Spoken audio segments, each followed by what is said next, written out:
Don't bite the hand that feeds you. Sharon Horne-Ellstrom here, and our idiom today for Supersize Your Business is don't bite the hand that feeds you if you want to supersize and grow your business.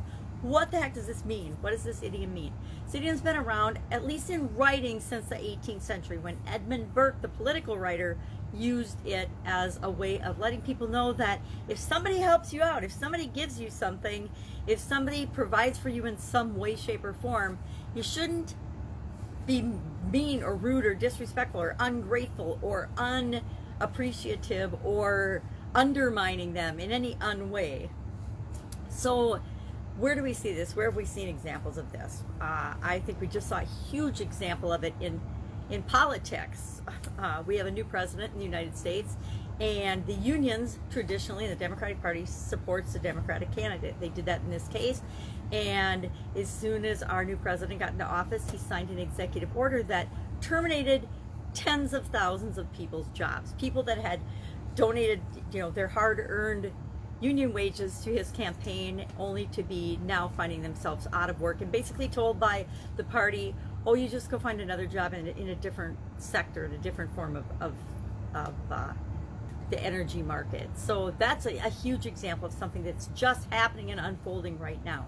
Don't bite the hand that feeds you. Don't undermine the people that help and support you. If you're in business and building your business and someone has helped you, has mentored you, has coached you, has advised you, you don't go around bad-mouthing them or undermining them and their business when they've actually helped you to achieve the goals and objectives that you want. How do you do this? How do you make sure that you're not biting the hand that feeds you? I've seen this in corporate America a lot, where people will be working for a big corporation, me included. I worked for big corporations, but I never ever bit the hand that fed me.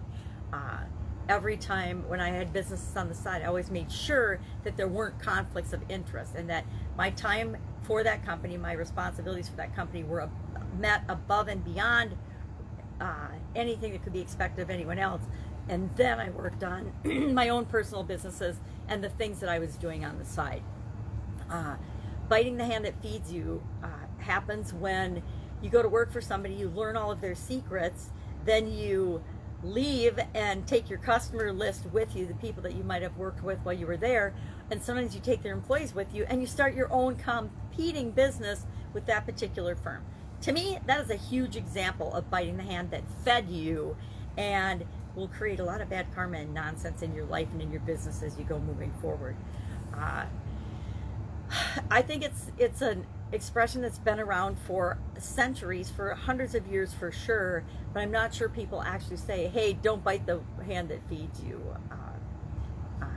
Literally, it didn't show up until the 18th century, but that happens with a lot of sayings and a lot of expressions that we use. It takes years and years for them to actually show up in writing. So what are some ways that you can make sure you're not being ungrateful or unflattering or for rude or disrespectful to somebody that has helped you in the past? Number one, be loyal, supportive, and kind. Treat people the way you want to be treated. How many times have I said that this last 12 months? Probably 1,000, if not more.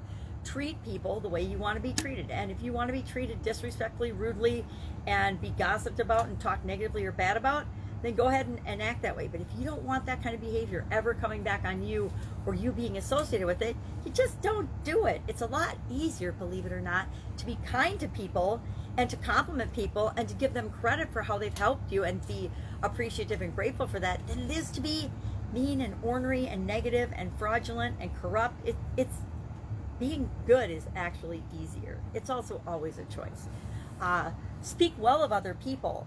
Offer people that have helped you, speak kindly and well of them. Give them referrals. Let them know if you meet somebody that could also benefit from them helping in some way, shape, or form, share that information and hook them up. Do some networking. Treat everybody with dignity and respect. I mean, I don't understand how there's this entitled sense of being with some humans right now, and it's really disheartening, and it's really, I want to say icky feeling, because that's a technical term. It just eats away and gives me a stomachache when I see people treating other people in bad, negative, derogatory ways. Like they think that they're elite and superior in some way, shape, or form to any other human being on the planet. And they treat them that way. And I don't get it. So appreciate and be grateful. Make sure, hey, tell people thank you. Make sure that you appreciate it. There's this tendency sometimes when somebody helps you out that you feel ashamed. And if you're feeling ashamed, you're not feeling grateful and appreciative. So let go of any shame.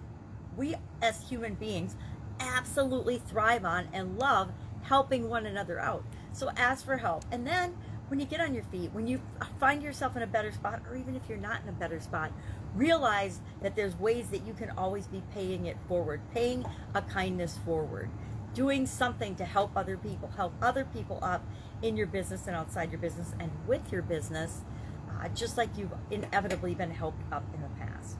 That's it. That's our idiom for today. I'd love to know your experience or your stories about biting the hand that feeds you. I guarantee you we all have stories where we've seen someone do just that and we're just aghast. I mean, how many people talk about their bosses or the people that own their company, or how many people talk about our politicians in a negative or derogatory way when they actually probably have zero personal knowledge, me included. I don't know President Trump. I don't know former President Trump. I don't know President Biden. I don't know except for what I've heard and researched and looked into about any politician.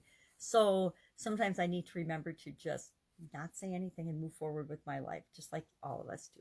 That's it. Have an absolutely amazing day. I'm doing a huge organizational project this weekend. I'm giving myself the whole weekend to get it done. Started yesterday and realized it was a much bigger project than I thought, but those are fun. So go out and have an absolutely amazing day. And I'll, of course, be with you tomorrow with another interesting idiom. What does it mean? Where does it come from? And how can you use it in your business and maybe even your life right now? Take care.